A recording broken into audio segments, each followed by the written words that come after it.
Imagine discovering that the very people you grew up with, the ones who shared your childhood dinners, your holidays, your laughter, are secretly plotting to take everything you own.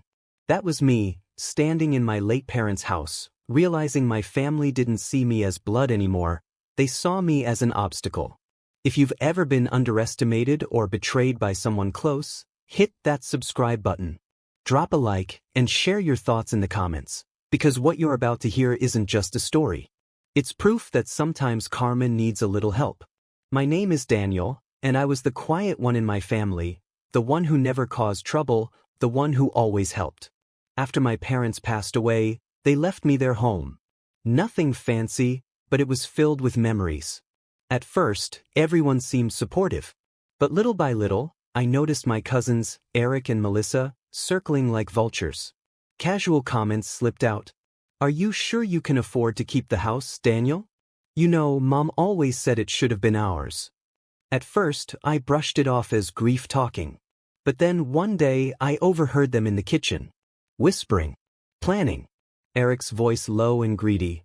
"If we can prove he's unfit, the estate lawyer will side with us. We can sell the house and split it." My stomach dropped. These weren't strangers. These were people I grew up with. People who knew how much this house meant to me. Things escalated fast. Suddenly, they were showing up uninvited, criticizing how I kept the place, dropping not-so-subtle hints to neighbors that I wasn't mentally stable. One night, Melissa even brought a friend over, who just happened to be a real estate agent. She acted like it was casual, but I saw the look in her eyes when she scanned the house. They weren't just fantasizing about stealing it, they were moving on it. I felt cornered. But instead of lashing out, I did what they never expected. I stayed calm. And I started planning. Step 1. I contacted my parents' lawyer. Quietly. I asked him about safeguarding the deed, making sure no underhanded claims could override my ownership. He walked me through filing additional documents that locked the property down tight.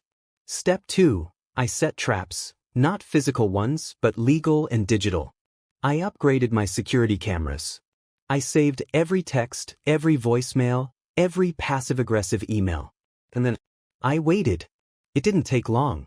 One afternoon, Eric and Melissa stormed into the house uninvited, waving papers.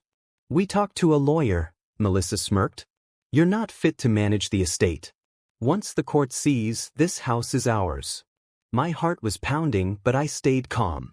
"Interesting," I said, sliding my phone across the table. "Because everything you've been saying, every threat, every lie, I've got it all recorded." Their smirks faltered. "And by the way," I added, pulling out a folder from my lawyer, "the deed has already been secured. Legally, this house isn't even part of the dispute anymore. So good luck convincing anyone you've got a case." Eric turned pale. Melissa sputtered.